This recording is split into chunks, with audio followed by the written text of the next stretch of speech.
আসসালামু আলাইকুম, কেমন আছেন সবাই? আশা করছি সবাই ভালো আছেন। আমিও খুব ভালো আছি আলহামদুলিল্লাহ। সোনিয়া ডেইলি লাইফস্টাইল ব্লগ থেকে আমি সোনিয়া বলছি। যে যেখান থেকে আমার ভিডিওটা দেখছেন আশা করছি সবাই অনেক ভালো আছেন। আজকের ঘুমটা ভাঙলো অনেক সকালে। ঘুম ভাঙার পরে কিছুক্ষণ বারিন্দায় গিয়ে দাঁড়িয়েছিলাম, ভালো লাগতেছিল না। মেঘলা মেঘলা বৃষ্টি হইতেছে, খুবই ঠান্ডা ঠান্ডা ভাব। কতক্ষণ বেলকনিতে দাঁড়িয়ে চলে আসলাম রান্নাঘরে সকালে নাস্তা বানানোর জন্য। আজকে সকালে খুবই সিম্পল একটা নাস্তা বানাবো, চাপটি বলতে পারেন, আমরা এটাকে চাপটি বলে থাকি। কে কি বলেন জানি না, অবশ্যই জানাবেন। এই তো আটা আর লবণ, চিনি মানে যা যা লাগে একটুখানি দিয়ে পানি দিয়ে মিক্স করলেই হয়ে যাবে। ফার্স্টে তো রান্নাঘরে নিয়েছিলাম বানানোর জন্য, ভাবলাম যে একটু বারান্দা থেকে বানিয়ে আনি, কারণ এখানে ভালো লাগতেছিল না, বারান্দায় আলো বাতাস ছিল, তাই আর কি চলে আসলাম বারান্দা। এখন এখানে বসে বসে ব্যাটারটা রেডি করব। কথা বলতে বলতে দেখলেনই তো কিভাবে কি করলাম। এখন বানানো শেষ, চলে যাব বাজার জন্য। ফার্স্টে তাওয়াটা চুলায় দিয়ে একটু গরম হয়ে গেলে তার মধ্যে দিয়ে দিব তেল। খুবই হালকা পরিমাণ লাগে, কিন্তু আমার তেলের বোতল থেকে ডাল থেকে একটু বেশি পড়ে গেছে। যাই হোক, সমস্যা নেই, যা হওয়ার হোক, এর ভিতরে ভেজে নিব একটু ব্যাটার দিয়ে।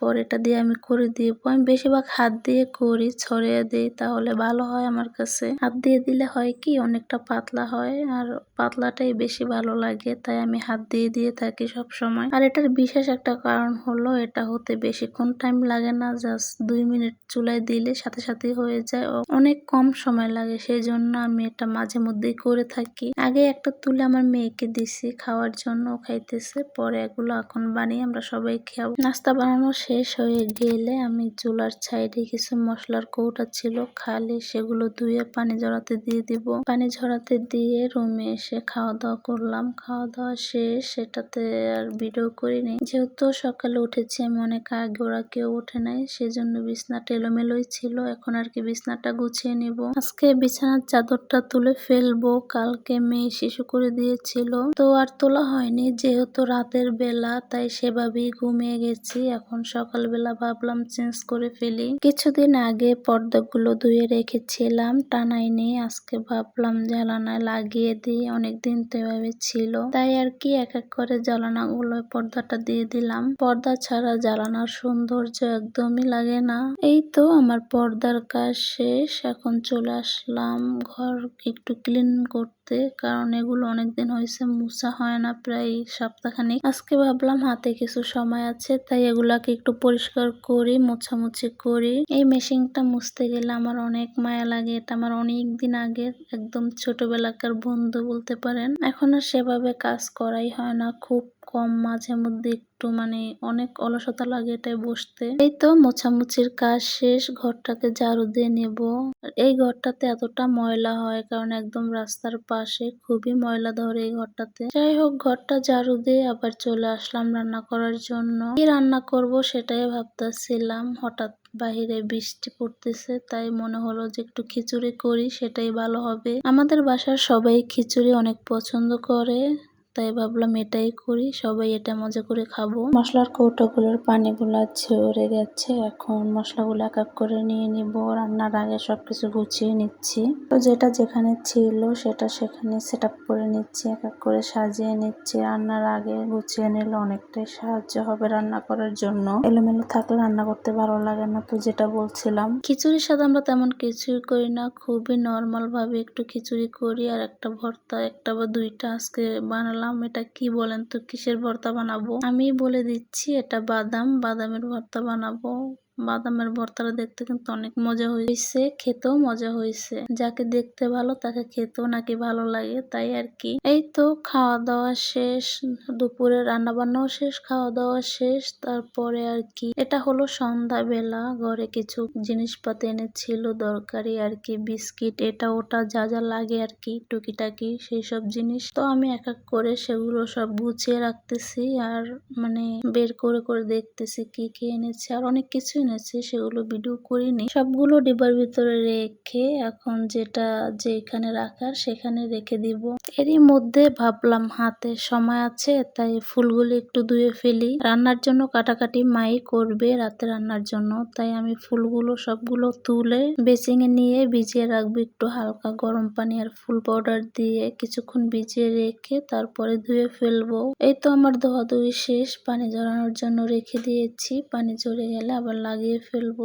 বাইরে থেকে আসার সময় নিয়ে এসেছিল আর কি, সেগুলোই এখন কাটাকাটি করে দিল, আমি রান্না করব। খুবই নর্মাল ভাবে আমি যেভাবে রান্না করি আর কি, মাঝে মধ্যে আর অন্যরকম করি, আজকে এভাবে করলাম একটু দেখালাম আর কি। কেউ খারাপ কিছু বলবেন না, কারণ আমি এটা রেসিপি দিচ্ছি না, এমনিতে আমি কিভাবে রান্না করি সেটাই আপনাদের সাথে শেয়ার করলাম। এই টুকিটাকি যা যা লাগে, যেহেতু আমরা ঘরের লোকজন খাবো সেই জন্য বাড়তি কিছুই দিইনি মশলাপাতি, শুধু প্যাকেট মশলা দিয়ে চালিয়ে নিয়েছি। প্রথমে যেই কড়াইয়ে বসাইছি সেই কড়াইটা আসলে ছোট হয়ে গিয়েছে, হচ্ছিল না, তাই আবার কড়াইটা ট্রান্সফার করলাম। এটার ভিতরে খুব ভালোভাবেই হয়ে যাবে, একটু বড় আছে, নাড়াচাড়া করতে সুবিধা হবে আর কি। এই তো কথা বলতে বলতে রান্না বান্নাও হয়ে গেছে, এখন খাবো। আমি খাওয়ার আগে আসলে আমার মেয়েকে খাওয়াই দিচ্ছিলাম, কারণ ও একদমই হাত দিয়ে খেতে চায় না, ওকে খাইয়ে দিতে হয় 3 বেলা আমাকে।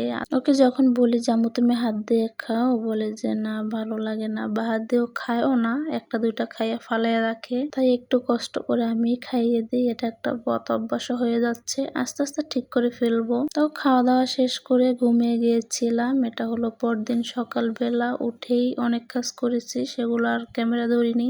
কাপড়গুলো বারান্দায় ছিল, যেহেতু আরো অনেকগুলো ধুয়ে রোদে দিয়েছি, এগুলো নিয়ে এসেছি, সেগুলোই বাস করে রেখে দেব। এত কাপড় হয় কারণ লোকজন বেশি আর আমি কাপড় বাস করে, এই জন্য অনেক চাপ পড়ে যায়, সেই জন্য আজকে বেশি কাপড়ই হয়েছে। আর বৃষ্টি কয়দিন আমি আসলে জমায় রাখি না, একটা দেই, একটা শুকাইলে একটা এনে এনে বাস করে রাখি। আজকালকে যেহেতু বেশি কাপড় দেওয়া হয়েছিল, কাপড় শুকাতে অনেক কষ্টই হয়ে যায়। আর আমাদের রুমের একটা জানলা তো আমার মেয়ের সব সময় কাপড় টুপড়ে ভর্তি থাকে, কারণ ওর ছোট ছোট কাপড় সব সময় ভেজা থাকে। ঘরের ভিতরে দিয়ে রাখি, যেহেতু ফ্যানের বাতাস একটু শুকায়। কাপড়গুলো বাস করে জায়গা মতন রেখে দিছি সবগুলোই। এখন হচ্ছে টেবিলটা গুছাতে আসলাম। টেবিলে যেহেতু অনেক ময়লা, অনেক কিছু, আমাদের টেবিলে এরকম সবসময় পাতিলহাড়ি থাকে, আমি আবার দিনের বেলা গুছিয়ে রাখি, যেহেতু রাতে আসে সবাই কাজ থেকে, খাওয়া দাওয়া করে, আর রাতে গুছানো হয় না, দিনেই আমি আবার গুছিয়ে রাখি। কালকে র্যাকের ভিতরে ভাতের বোল ছিল, সেখানে ভাত নিতে গিয়ে ভাত ফেলে দিছিল,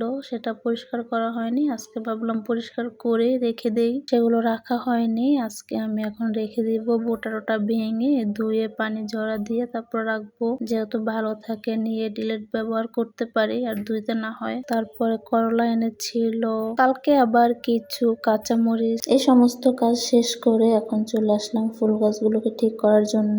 ফুল গাছটি যে ধুয়ে রেখেছিলাম বা ফুলগুলো, সেগুলোর পানি একদমই ঝরে গেছে, তাই ভাবলাম এখন লাগিয়ে ফেলে, সেগুলো লাগাতে বসছে। আর এখানে আমার মেয়েও আছে আমার সাথে, দেখেন দুষ্টুমি করতেছে। মা হবার পরে একটা জিনিসই বুঝতে পেরেছি, যেটাই করি না কেন সন্তানকে সাথে নিয়ে নিয়ে করতে হয়, এতে কিন্তু অনেকটা কাজেরও সমস্যা হয়, সময়ও বেশি লাগে, অনেক কাজ নষ্টও করে, কিন্তু কি করবো, এছাড়া তো উপায় নেই। ঘরে যখন কেউ না থাকে তখন তো নিজেকেই সামলাতে হবে, কিছু করার নেই। বাচ্চা নিয়ে কাজ করার মধ্যেও কিন্তু আলাদা একটা মজা আছে। আমি কিন্তু তাকে ওই পাশে বসিয়ে দিয়েছি ফুল গাছটা দিয়ে, যে তুমি ওদিকে থাকো না, সে আমার ক্যামেরার সামনেই আসবে বারে বারে। আমার প্রায় ভিডিওতে আমার বাচ্চাদেরকে দেখে থাকবেন, কারণ ওরা ছোট, আমি বাসায় একা, আমার কাছে বেশিরভাগ থাকে, তাই কিছু মনে করবেন না। এই তো ওর সাথে যুদ্ধ করতে করতে ফুলগুলো লাগিয়ে ফেলেছি, এখন জায়গায় রেখে দেবো সবগুলো। এই গাছটা দেখলে আমার একদমই সত্যি সত্যি মনে হয় এটা যে মানে আর্টিফিশিয়াল বোঝাই যায় না। লাগিয়েছি, হলুদ একটা ছিল সেটাও লাগিয়ে নিচ্ছি, তারপরে লাল একটা ছিল সেটাও লাগিয়ে নিব। জায়গাটা লাগিয়ে যেটা যার জায়গায় সেখানে রেখে দেব। গুছাচ্ছিলাম, মানে একটু এলোমেলো হয়ে যাচ্ছিল, কোনটা কোথায় দিব মানে ভেবে চিন্তে তারপর এখন গুছিয়ে লাগাচ্ছি। আজকে এই মেয়ের সাথে যুদ্ধ করতে করতে আর ফুল গাছগুলো লাগাতে জায়গা মতন রাখতে রাখতে ভিডিওটা শেষ করছি। সবাই ভালো থাকবেন, সুস্থ থাকবেন, আল্লাহ হাফেজ। ভিডিওতে কোনো জায়গায় ভুল হলে, কোনো কথায় ভুল হলে অবশ্যই ক্ষমা করে দিবেন। সবাই ভালো থাকবেন, আসসালামু আলাইকুম। দেখা হবে পরের ভিডিওতে।